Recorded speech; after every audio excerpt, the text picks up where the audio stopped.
నమస్తే, welcome to BCN news. నేను విజయలక్ష్మి. ముందుగా ముఖ్యాంశాలు. చింతపర్రు గ్రామంలో ఉపాధి హామీ కార్మికులకు భోజనాలు ఏర్పాటు చేసి సత్కరించిన మంత్రి నిమ్మల. ఉపాధి కూలీల సంక్షేమానికి కూటమి ప్రభుత్వం కృషి చేస్తుందని వెల్లడి.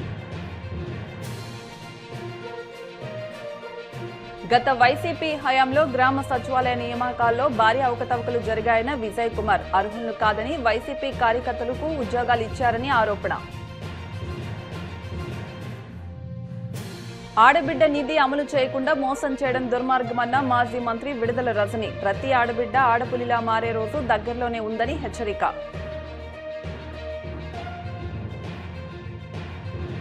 వాడపల్లి వెంకన్న ఆలయంలో ప్రత్యేక పూజలు. మంగళ వాయిద్యాల నడుమ శ్రీ స్వామి అమ్మవార్లకు మేలుకొలుపు సేవ, ఈశ్వరి లక్ష్మీ హోమం. ఉపాధి కూలీల సంక్షేమానికి కూటమి ప్రభుత్వం కృషి చేస్తుందని మంత్రి నిమ్మల రామానాయుడు అన్నారు. పశ్చిమ గోదావరి జిల్లా పాలకొల్లు రూరల్ మండలంలోని చింతపర్రు గ్రామంలో 50 రోజుల పాటు వేసవి మండుటెండలో కష్టపడి పనిచేసిన కూలీలకు మంత్రి రామానాయుడు భోజనాలు ఏర్పాటు చేసి స్వయంగా వడ్డించారు. కూలీల యోగక్షేమాలను అడిగి తెలుసుకున్నారు. వేసవి తాపం లేకుండా పార్టీ శ్రేణులతో మజ్జిగను పంపిణీ చేశానన్నారు.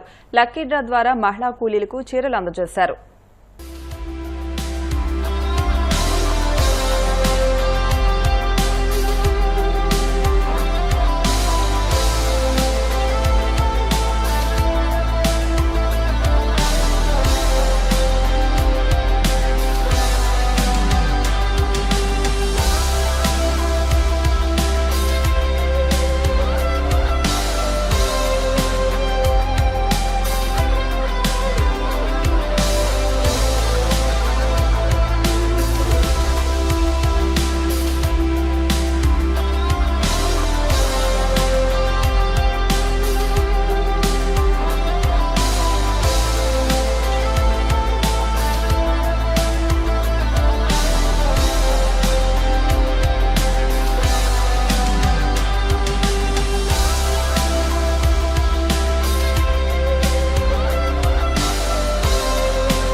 వడగాల్పుల్లో మీరు చేసేటువంటి పనులు చూసి మీకు చల్లని మజ్జిగ ఇవ్వండి అని మా పార్టీ నాయకుల్ని ఆదేశించాను. దాని ప్రకారం మే 1వ తేదీ నుంచి ప్రతి రోజు కూడా చల్లని మజ్జిగ ప్రతి గ్రామంలోనూ ఉపాధి హామీ శ్రామికులకు అందిస్తున్నటువంటి మా నాయకులకు, దాతలకు అందరికీ కూడా ముందుగా పేరు పేరున కూడా ధన్యవాదాలు కూడా ఈ సందర్భంగా తెలియజేసుకుంటూ ఉన్నా.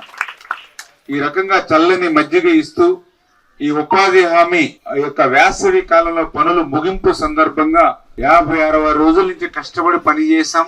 ఒకరోజు సరదాగా హాయిగా మా ఉపాధి హామీ శ్రామికులను కూడా ఒక పిక్నిక్ మాదిరిగా మేము కూడా కార్యక్రమం చేసుకుంటామని కొంతమంది నన్ను అడిగిన మీదట మా నాయకులకు కూడా చెప్పి తప్పనిసరిగా ఆ రకంగా చేయండి, హాయిగా ఆనందంగా ఏర్పాటు చేయండి. దానికి అవసరమైతే వాటికి కావలసినటువంటి భోజనాలు అన్ని కూడా నేను పంపిస్తామని మొన్న చందపర్రు గ్రామంలో గాని, అదేవిధంగా మొన్న వెలివిల్లె గ్రామంలో గాని అవకాశం ఉన్నంత వరకు వరుసగా చేసుకుంటూ చింతపర్రు గ్రామంలో శ్రీను మరి మమ్మల్ని ఈ కార్యక్రమంలో భాగస్వాములు చేసినందుకు ప్రతి ఒక్కరికి కూడా పేరు పేరున కూడా గ్రామ పెద్దలందరికీ వైసీపీ ప్రభుత్వ హయాంలో 2019లో జరిగిన గ్రామ సచివాలయ ఉద్యోగ నియామకాల్లో భారీ అవకతవకలు జరిగాయని AP biodiversity board chairman Neelayapalem Vijay Kumar ఆరోపించారు.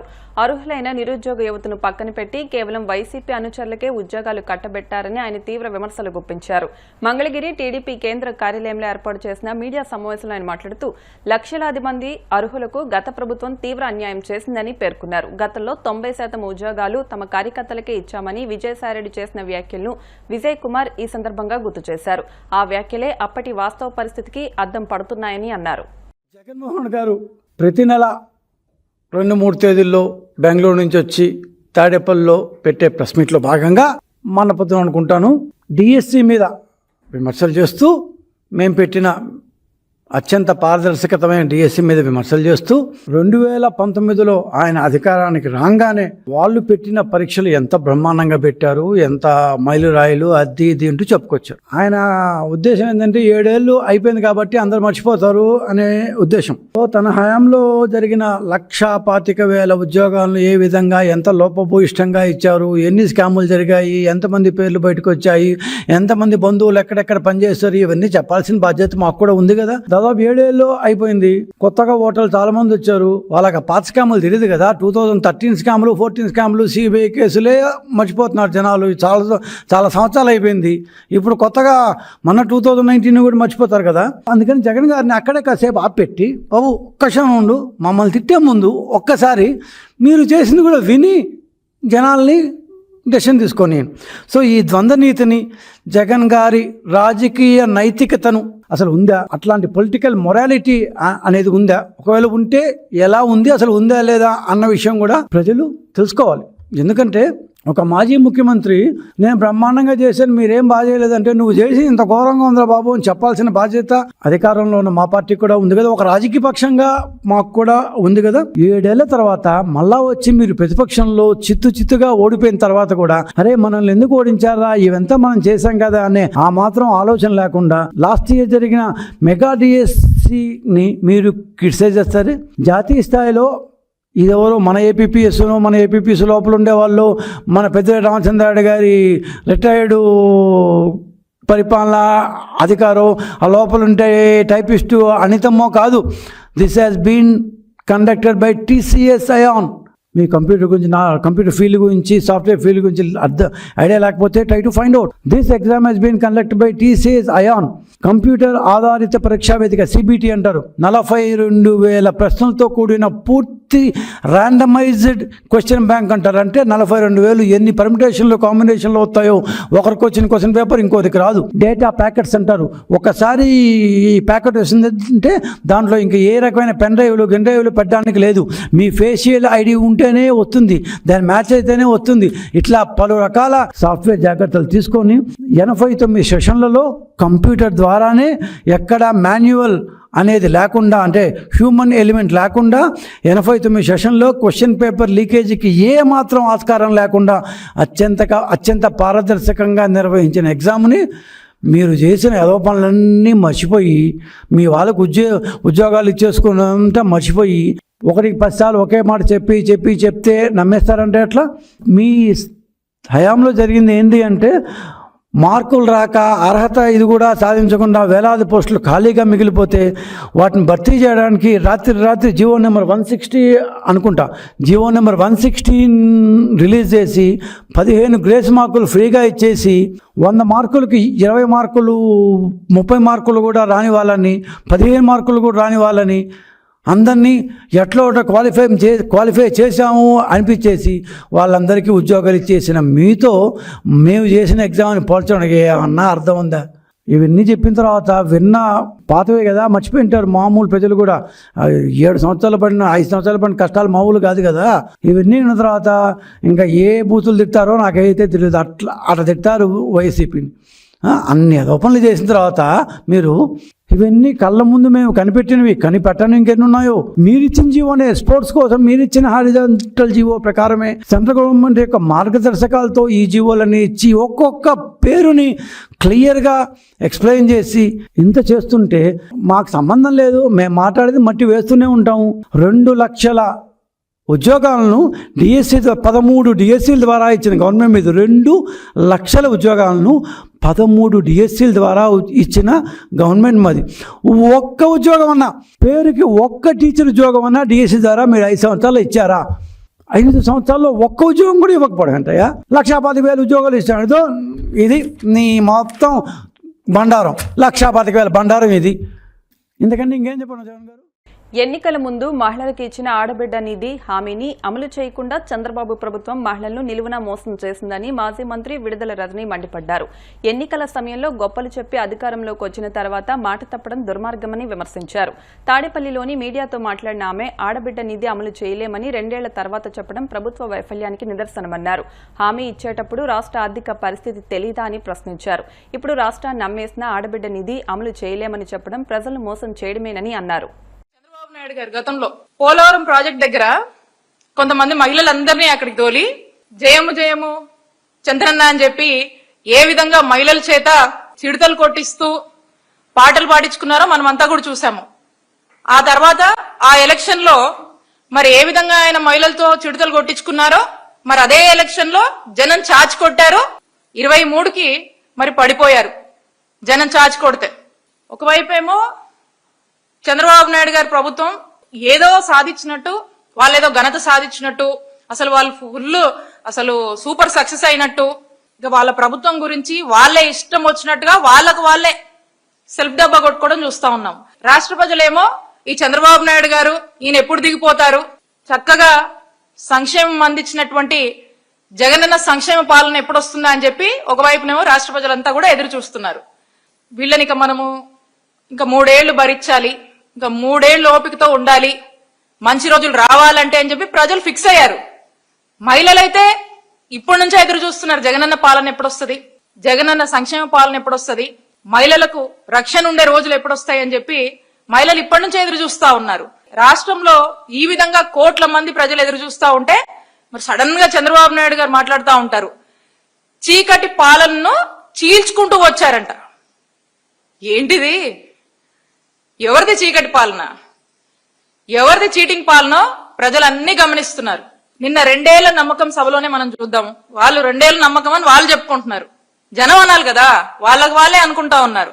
ఇక ఏ విధంగా ఆడబిడ్డలకు చావు కబురు చల్లగా చెప్పారో మనం అంతా కూడా చూసాం. ఆయనే చెప్తా ఉన్నారు, ఆడబిడ్డ నిధి చెప్పాము, ఆర్థిక ఇబ్బందులు ఉన్నాయి, అదే వాళ్ళే ఒప్పుకుంటున్నారంట, అందుకని చెప్పి P4 తెచ్చామని చెప్పి చెప్తా ఉన్నారు. ఇక దాని అర్థం ఏంటి? చంద్రబాబు నాయుడు గారే హామీలు ఇచ్చారు, ఆయనే ఆర్థిక ఇబ్బందులు ఉన్నాయని ఒప్పుకుంటున్నారు, ఇక ఆయన ఇవ్వటం లేదని ఆయన స్పష్టం చేసి ఆయనే చెప్పారు కదా. ఇది మోసం కాదా, ఇది దగా కాదా, ఇది చీటింగ్ కాదా అని అడుగుతా ఉన్నాను. 143 పథకాలు ఇస్తామని ఇక హామీ చెప్పి ఏదో 2 ఏళ్లలో అమలు చేయకుండా అదేదో సాధించినట్టు మరి ఒక్కో పథకానికి ఇప్పుడే కూడా వాళ్ళే చెల్లుచీటి రాస్తున్నారంటే దీన్ని బట్టి అర్థమవుతా ఉంది. ఇంత ముందు తెలీదా వీళ్ళకి డబ్బులు లేవని, లేదా ఉన్న డబ్బులు సరిపోవు, వస్తే అధికారంలోకి వస్తే ఇవన్నీ మనం హామీలు ఇస్తున్నాము, వచ్చాక ఇవన్నీ అమలు చేయడం సాధ్యం కాదని తెలీదా? ఇప్పుడు మాయమాటలు చెప్తా ఉన్నారు.